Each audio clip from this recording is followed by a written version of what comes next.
Hello everyone, welcome back to Learn with Dr. Shobha Nikam. In this video, I'm going to tell you how to convert T flip-flop into D flip-flop. See, their working is exactly different.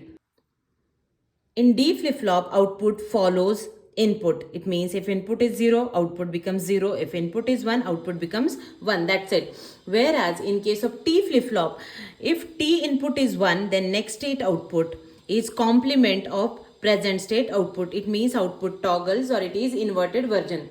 So now tell me, is it possible that T flip-flop will act as a D flip-flop? So yes, it is possible. By adding some hardware, our T flip-flop can act as a D flip-flop. So sometimes if we need a D flip-flop for some applications, but we have T flip-flop, then instead of starting from scratch, what we can do is we can make our T flip-flop behave as a D flip-flop. So now you need to understand what we have here.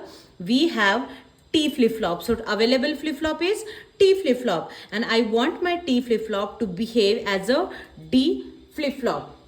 So it must act like a D flip-flop. So we must know characteristics of D flip-flop. Then only T flip-flop can act like D flip-flop. So we should write characteristic table of D flip-flop. Or let's say if I'll ask you to behave like somebody else, so you first know how that person behaves. So similarly, we must know characteristic table of D flip-flop. Then I'll excite my T flip-flop in such a way that it will act as a D flip-flop. So I need excitation table of T flip-flop. So I'll first write excitation table of T flip-flop and characteristic table of D flip-flop. So excitation table is nothing but when we know what my present output is, I know what my next state output is going to be, and I identify which input I should apply so that I'll get this next state output. So values I'll write 0, 0, 1, 1, 0, 1, 0, 1. And see here in T flip-flop, when present output and next output are same, it means T input is 0. And when next state is complement of present state, it means T input is 1. 1 to 0, so it is 1. And for same present state and next state, T input must be 0. So this is excitation table. In description box, I have uploaded, I have given links for other flip-flops conversions and also working of T flip-flop, D flip-flop, how excitation table come. Then how to write characteristic table of each and every flip-flop. In characteristic table, what we write is, this is my input, this is my present output, and I try to identify what my next state output is going to be. 0, 0, 1, 1, 0, 1, 0, 1. So, in case of D flip-flop, characteristic table is very simple. Irrespective of present output, next state output simply follows present input. So my present input is 0, so next state output is going to be 0, 0, 1 and 1. Now what we have here, we have present output and next output. So let's try to find out value of T input.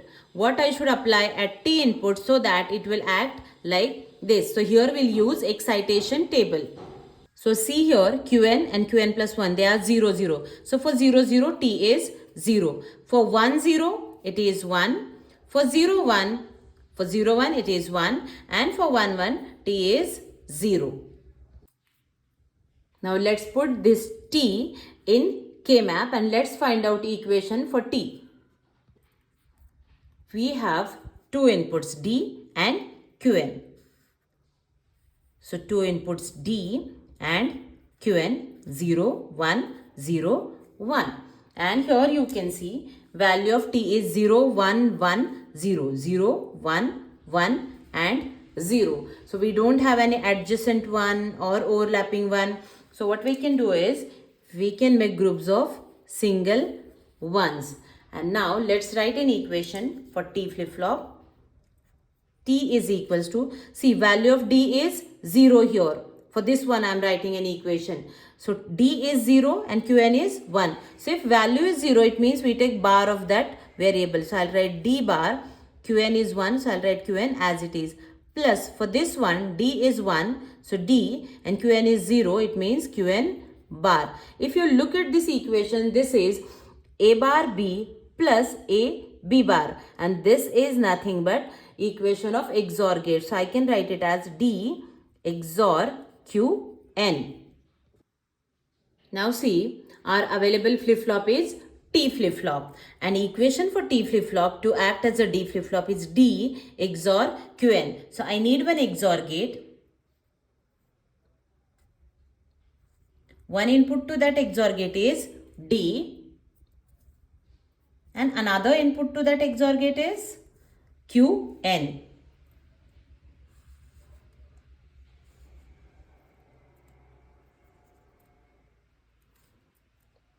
So here you can see available flip-flop is T flip-flop. So if I have hardware of T flip-flop available, what I can do? I can simply add one XOR gate. I'll connect external input to that XOR gate and output of T flip-flop to the input of XOR gate, so that this hardware will act as a D flip-flop. So in this way we can convert T flip-flop into D flip-flop. Simple applications of T flip-flop are in counters generally, and D flip-flops are used in registers to store data. So thank you so much for watching.